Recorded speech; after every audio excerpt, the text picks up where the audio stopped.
What's up, everyone? This is BigPowner, and today I'm going to be doing I'm going to be doing a smart craft, a way that you can do endgame type crafting. The reason why 4 stat items that don't have influences on them are so powerful is because if you get something like this, you can craft on what you want. Then you can look at what the available mods are. You can get the specific Exalted Orb for the influence that's going to give you the best chance of adding something good to it. Obviously, if we roll an item with every stat on it we want, that's ideal. Um, but the example for this is going to be my shield. This shield is absolutely amazing for the build. It has all of the stats that I want. Um, Triple tier 1 and a tier 2. It's just absolutely amazing. It has a missing slot, but in this situation, my only choice is to either use the regular Exalted Orb, or we have the new Exalted Orbs. So with the regular Exalted Orb, I'm just hitting from a massive pool of random stuff that I could get. However, I can go to PoEDB and I can see what all the things are that the new Exalted Orbs offer. This is a more expensive type of crafting. This one cost me a little bit over 2 Exalted Orbs. They don't drop very often, or at least they don't drop very often for me. I think I've killed like 60 something uh, Conquerors. I've only gotten one this season. Um,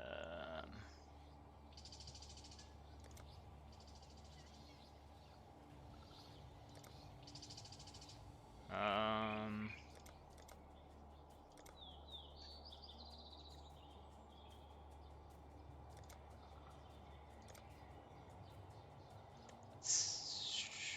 Conquerors defeated 72, 61.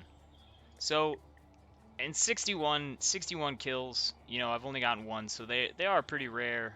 Maybe my luck's just bad early season, like I say every season. I have bad luck early season. It's a struggle for me. Um, the point is, in this case, I've gone through and I've looked at all of the possible things that I could get, and I'm like, what is it that is going to be an addition to it no matter what? I don't want to be using something where there's like one stat that's going to be good for me, and everything else is going to basically ruin it or kind of be useless for it. I want to pick the influence that's going to give me the best chance of making my item better. So for this one, I have chosen the Crusader's Exalted Orb. Why have I done that? Because the available possible things are minimum power charges. This isn't really that big of a deal for me. It's nice because they're just always going to be up. It's really not a big deal though, because I mean I drop this even on boss fights and I have my power charges, so it makes it easier. I would just always be running with them, but I already have power charge generation. That's not the biggest win, but it's not bad. Recover energy shield when you block. I'm using lightning shield. I have a shield. It is a shield. Recovering energy shield. 3 to 5% when I block. That would be pretty sweet. So because you block a lot, you're just getting recharged energy shield. Regenerate energy shield per second, 1.5 to 2.5%. That would be really nice also. Chance to chill attackers for 4 seconds on block, either 25 to 40% or 41 to 50. That's nice also because chilling slows their action speed. So if something hits me and their action speed is slowed, that's going to be nice. It's a nice little defensive thing. Shock attackers for 4 seconds on block. Applying shock, that's cool. It's going to make them take more damage. We do already shock with the build, but that's just another mechanic for boosting damage that stuff's going to be taking from us. And then chance to block spell damage if you've blocked spell damage recently. So boosting our block chance, which that is cool. So the way that the Exalted Orbs work, if you haven't seen my videos before, I did do some of these last season, but I'm trying to do my big crafts, so if you guys are doing the builds, you'll have some more knowledge on how to make this stuff. It just adds a stat if you have an open slot. An important thing to know, I mean, there may be some new people that watch this. Every item can have 3 prefixes, 3 suffixes. So in this case, I have open suffixes.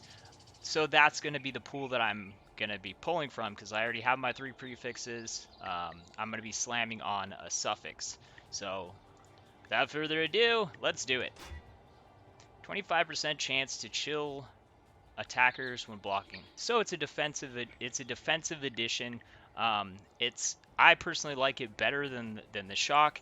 It is the tier 2, but now I have an item that is all tier 1, tier 2, and I'm going to take this item actually a step further. This is actually an amazing item.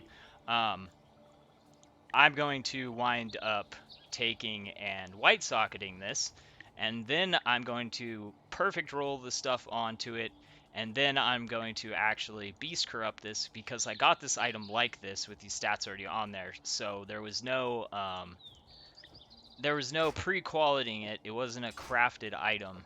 So then the extra percentage, because it'll be 10% more 10% more quality adds more energy shield or evasion armor. So I'm going to actually 30% beastcraft this, but first I'm going to white socket it, because if I land 3 white sockets, then every socket on it's white, and then there's no reason not to corrupt it once I perfect roll it with or get it close to perfect. I have some range on the energy shield. My mana right now is min rolled. The chill chance is min rolled. So I'm gonna want to re-roll. I'm gonna want to re-roll those. But I definitely need high energy shield. That roll needs to stay high. But I don't want to. I don't want to corrupt on this with the very minimum chance to chill. I want that 40%. Faux show.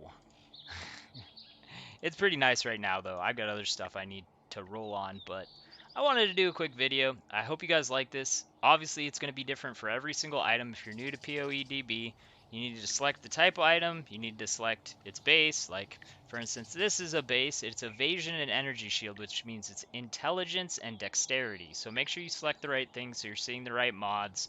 Make sure you get the right orb. You don't want to, wind up spending that much currency on the wrong thing, and make sure that the item is good enough to be investing that much into it. Like this item was already so strong with the stats that were on there. It's like, I'm probably not gonna get something better than this for the rest of the season. So, let's make it even better because this item's gonna stay on my character.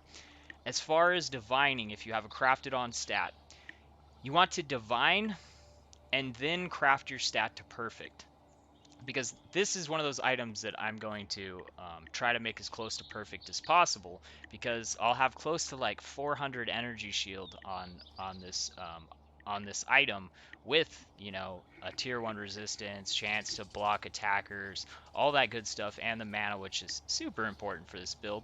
But the way that I'm going to make sure that this is perfect, because it's not a big range, 21 to 25 and 15 to 18, but trying to get those 2 stats really good with all the other 5 stats is going to be near impossible. So what I'm going to do is once I have let's imagine I've gotten everything on it rolled well, then I'm just going to re-roll this stat. So all my other stuff is already rolled. Then I'm just going to take and keep on re-rolling this. Oh wow, I hit it first try. Then I'm just going to keep on re-rolling that until it winds up being perfect. And, it's probably not going to happen on your first time like that, but there's not a big range. There's only 3 different possibilities on each of those. So it's not the biggest investment when you have a really good item. But I'm really happy with this shield as it came out right now. There was nothing that was really going to disappoint me. I could have wound up with something worse. The worst, honestly, for me, I probably would have been the least happy with a single power charge, because I'm not adding power charges, and I generate them pretty quick because I've got, several ways that I generate power charges. So that probably would have been my least happy. I probably would have been the happiest with probably energy shield regeneration. That would have probably been nice. I think that would have been a little bit more regeneration. That might have been nice, but I've got energy shield leech. But having regeneration would have been nice. That probably would have been my number 1 pick. Or the chills, I would say was regenerate energy shield. I'd say probably was number one. Probably number two was energy shield on block. But chill attackers, I would probably say would be number four. And since it's tier two, I'd say it's like my third best pick. But honestly, it's gonna be really nice because, like I said, it reduces action speed, which I'm probably my second lowest one would have been shocks attackers because I'm already shocking attackers. So that would have kind of been like, I already do that, you know? And the magnitude of the shock from the shield wouldn't be as big of a magnitude of a shock from my attacks because, you know, I have the chance to deal double damage, and the magnitude of the shock is based on the hit, which I believe the shield version is like a base, which is going to be really low versus what I can do with my actual hits because I hit really hard. Anyways, thanks for watching. Hope this helps. Peace.